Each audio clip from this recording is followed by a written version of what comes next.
All right, good morning. Here we are. We're a couple of months into this. It's really been a nice challenge to lay out a sequential and methodical unfolding. I hope that you guys are getting a lot out of this. We're going to keep on going. This is the last day of this week where we're doing Uddiyana Bandha now. So first, put your palms, I'm going to show you here, face up in your lap like this. Right hand on top, left hand underneath, and the thumb tips touching, just like that. So that's called Bhairava Mudra, which means fierce. It's a form of Shiva. And in that particular configuration, it's a way of eliciting protection, the protection for the devotees. And here the protection is not against like wild beasts or robbers or anybody who would do you harm. It's other dangers they're talking about. And the dangers, that's the main one that you get protected from, is whatever pulls you away from seeking spirit. That's dangerous. So this is a mudra that has you sitting in that tranquil place and feeling the comfort of the deity protecting you as you turn your mind towards spirit. Or as they say, the blissful freedom that the poet Kabir once called wandering in the ocean of deathless life. So we're practicing Uddiyana Bandha after the exhalation, external retention, so that's Baya Kumbhaka, which we did before. And now the idea is there's a word called Dvadasthana, D V A D A, Dvada Shanta, Shanta, Dvada Shanta. It means the space between the breaths. So there's inhale, pause, exhale, pause. That's the space between the breaths. And now sometimes you just hold the breath, like an Anta Kumbhaka or Baya Kumbhaka, but when you add the bandhas, this has more to do with how you're moving the energy. Remember, when the inhale comes down like a fluid, kind of burns the fire of the impurities, and the exhale pushes it out of the body. So this is the mixing of the prana and the pana, as they refer to it in yoga. And the idea is to help you get that central canal of the spine open so the energy runs up to the brain. So this is one of the ones that's talked about in the scriptures. But I want you to be clear, what's the difference between Mula Bandha and Uddiyana Bandha? So right now, while we're talking, first of all, Mula Bandha is initially practiced by understanding what Ashwini Mudra is. It's like when you pull the rectal muscles, the anal sphincter muscles, same thing that you see when you finish going to the bathroom, you watch your cat or your dog or your horse do that. Those muscles kind of contract, right? And it pulls a little bit of the bottom of the perineal floor together. But Mula Bandha is not confusing Ashwini Mudra with just pulling the perineal tissue in and up, no higher than the lower abdominal area. So you can practice right now, squeezing Ashwini Mudra, you can feel that contraction, but that's not the same as not doing that and isolating just the perineal floor up toward the lower abdominal area and no higher. Whereas in Uddiyana Bandha, you're moving the whole abdominal area all the way up and under into the diaphragm. It's a very different thing. You don't see it in Mula Bandha. Again, if I'll drop the camera here, in Mula Bandha, it's only going up to here, the lower diaphragm, like this, after the end of the inhale. But in Uddiyana Bandha, it's coming up all the way here. Yeah. So you'll have to practice that to find out what the difference between those two are. Okay.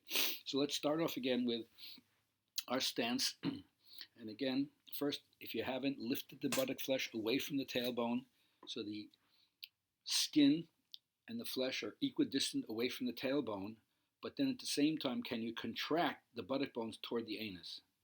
So that's another way of getting that lift. Sometimes we talk about squeezing the thighs together. Sometimes we say lift the anterior sacrum, but that's another way. Squeeze the bottom of the ischial tuberosities toward the anus and you'll get that lift. It's a tough one to do, but whatever the cues that helps you do it. All right, then get your stance and then drop your chin into your chest and go into some restorative breathing to find out where you are before we begin the technique. So remember, when you're practicing yoga, it's a non-sectarian, non-denominational teaching. Anyone can be involved. There's no preconditions. There's no belief system. It won't interfere with whatever religious practice you have, nor does it really demand of you to have to believe anything.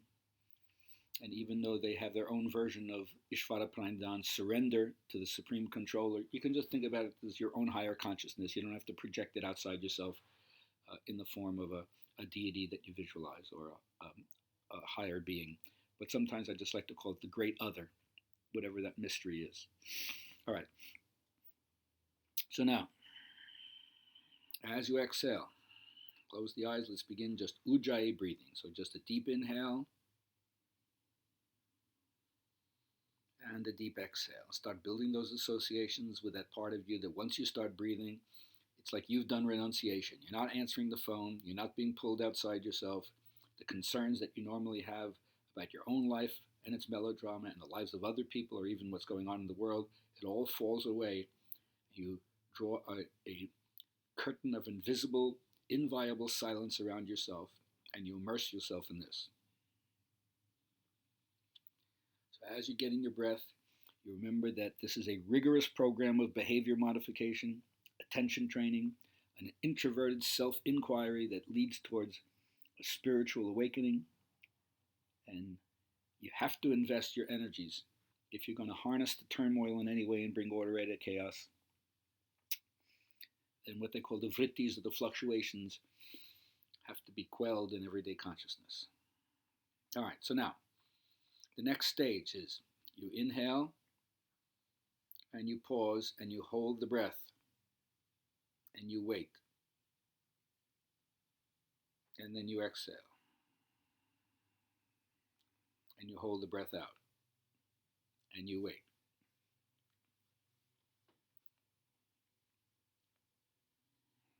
And you breathe. And now on the exhale only, after the breath goes out, you wait, Bhayakumbhaka.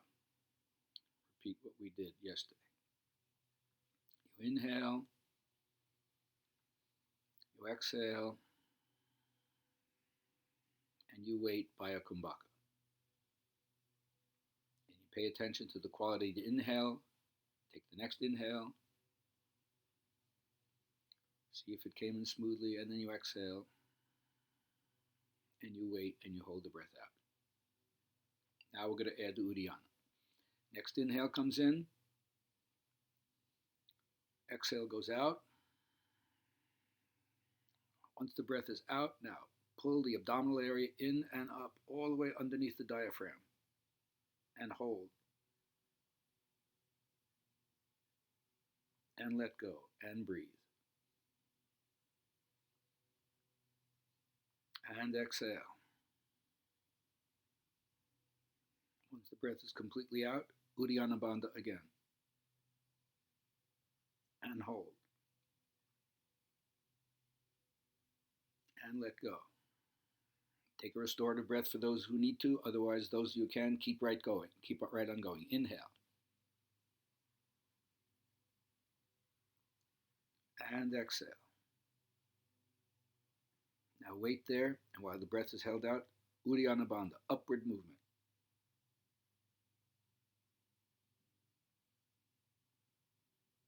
And let it go, and exhale, and now breathe. Restorative breath.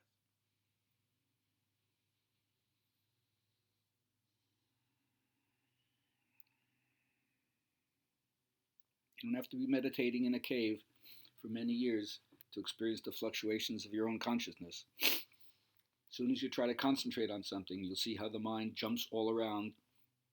Vivekananda called it a drunken monkey. So simply sit back and watch how difficult it is to focus. And this is part of the training, attention training. Stay right with the breath. If you see yourself drifting, come back to the breath. All right, second technique, exhale. New cycle is going to begin. Viloma 3. Inhale a bit. Wait. Inhale a bit. Wait. Inhale a bit. Wait. Only 3 times now. Exhale a bit. Wait. Exhale a bit. Wait. Exhale a bit. Wait. And continue at your own pace. So now you're interrupting the inhale 3. I'm only doing 3 stages because I want to make it easier. for the hold. 3 stages on the inhale, 3 stages on the exhale. Just do that a few times to get your rhythm going. Remember, we're trying to go deeper from the outside in. Sometimes they say that you're penetrating the different sheaths of the body.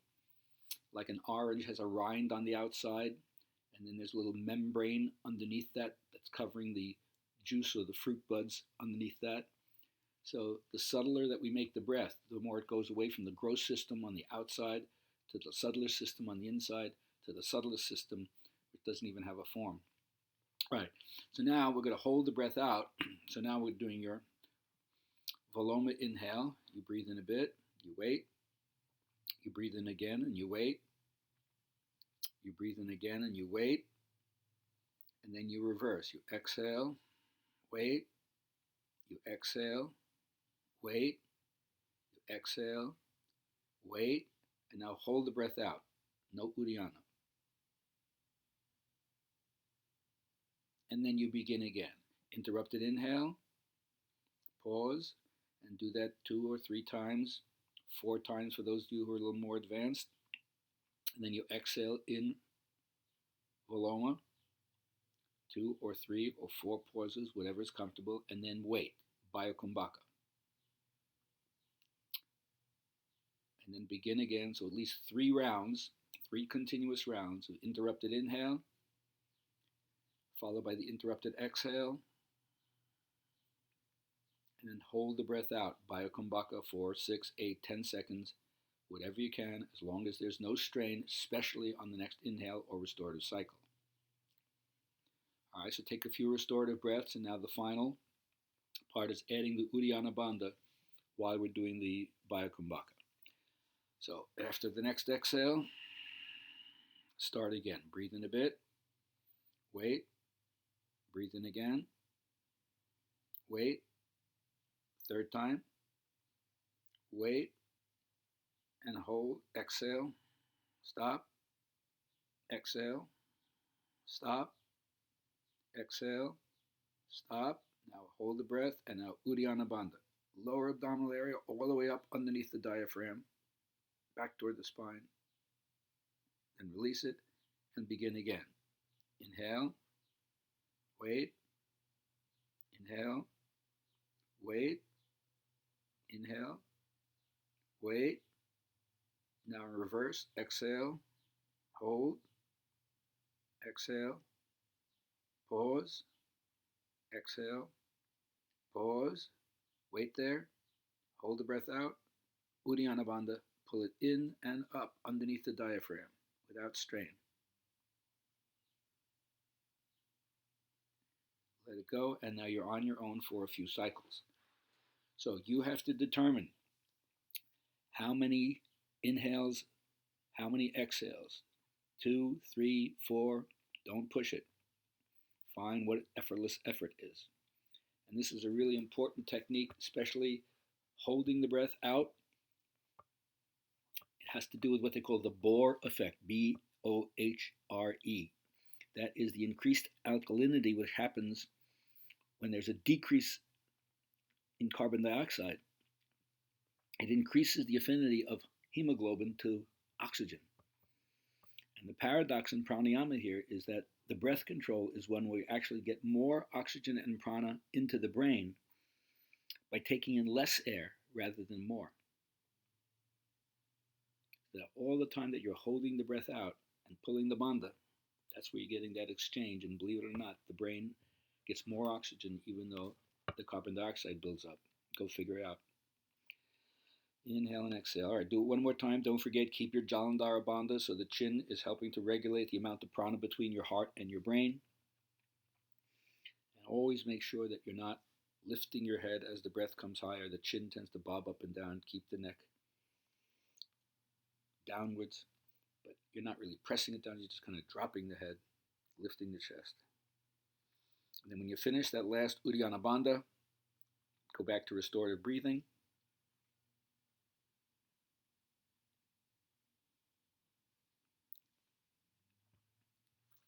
And then slowly raise the head up. Gently open your eyes. Made it through. Have a a beautiful